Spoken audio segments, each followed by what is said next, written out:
Hello and I welcome. अगर आप एक पहाड़ पे खड़े होकर चिल्लाएं तो आपको अपनी आवाज़ गूंजती हुई सुनाई देगी और जिस चीज़ से आपकी आवाज़ टकराकर वापस आ रही है उसके पास होने पर आपकी आवाज़ जल्दी सुनाई देगी और दूर होने पर देर से सुनाई देगी। अब आपको साउंड की जगह पर रेडियो वेव का इस्तेमाल करना है। रेडियो वेव जाएगी, टकराकर वापस आएगी। अब आते हैं मेन टॉपिक पर, रडार। रडार को रेडियो डिटेक्टिंग एंड रेंजिंग कहा जाता है। यह रेडियो वेव पर बेस्ड है, यानी कि रेडियो तरंग पर। तो अब बिना देर किए और खुराफाती ख्यालों को छोड़कर टॉपिक को शुरू करते हैं। तो रडार इलेक्ट्रोमैग्नेटिक वेव भेजता है जो कि वायरलेस कंप्यूटर या फिर मोबाइल फोन्स के समान रहे। तो कहानी शुरू होती है 1886 में हेनरिक हर्ट्ज नाम के जर्मन वैज्ञानिक से, जिसने देखा कि रेडियो वेव रिफ्लेक्ट भी होती। उसके बाद 1896 में अलेक्जेंडर पोपोव नाम के वैज्ञानिक ने कुछ खुराफाती दिमाग लगाकर स्पार्क गैस ट्रांसमीटर को बनाया जो शिप से कम्युनिकेशन बनाने के लिए इस्तेमाल किया जा रहा था। इसी दौरान एक तीसरी शिप बीच में आ जाने की वजह से कम्युनिकेशन में इंटरफेस आ रहा था।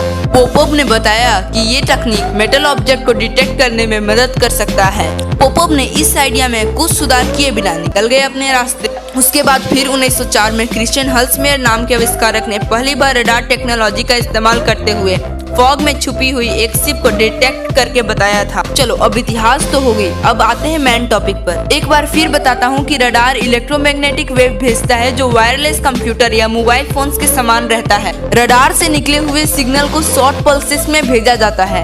ये डिवाइस इलेक्ट्रोमैग्नेटिक वेव की मदद से दूर ऑब्जेक्ट को डिटेक्ट कर सकता है या फिर डिस्टेंस को मेजर भी कर सकता है। तो चलिए जानते हैं आखिर ये किस किस चीज को डिटेक्ट कर सकता है। तो radar ship, spacecraft, aircraft, motor, vehicle जैसे बहुत सारी चीजों को डिटेक्ट कर सकता है। चलो अब खोलते हैं रडार के पुर्जों को। रडार में एक ट्रांसमीटर फिट रहता है जो इलेक्ट्रोमैग्नेटिक वेव प्रोड्यूस करता है। अरे एक चीज तो बताना ही भूल गया। सबसे पहले रडार को वर्ल्ड वार 2 में बहुत ज्यादा इस्तेमाल किया जाता था। उस समय कहीं से भी अचानक प्लेन आकर बम की बरसात कर देते थे।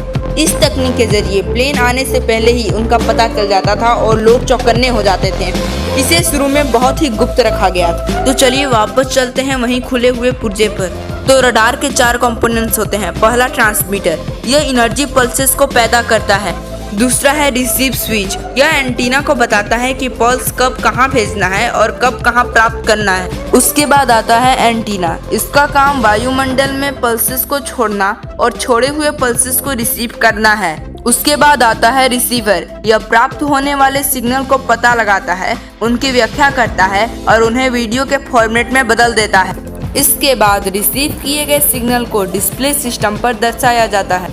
रडार का उपयोग बहुत सारी चीजों में किया जाता है, जैसे military, law enforcement, space, aircraft navigation, ship navigation, air traffic controller जैसे बहुत सारी चीजों में इसका उपयोग होता है। अगर आपको इससे रिलेटेड और भी इंफॉर्मेशन चाहिए तो कमेंट में टाइप करें। और क्या कहते हो दोस्त, कमेंट में टाइप करो कि अगला वीडियो कौन से टॉपिक पर होना चाहिए। ऐसे ही वीडियो के लिए सब्सक्राइब टू आवर चैनल।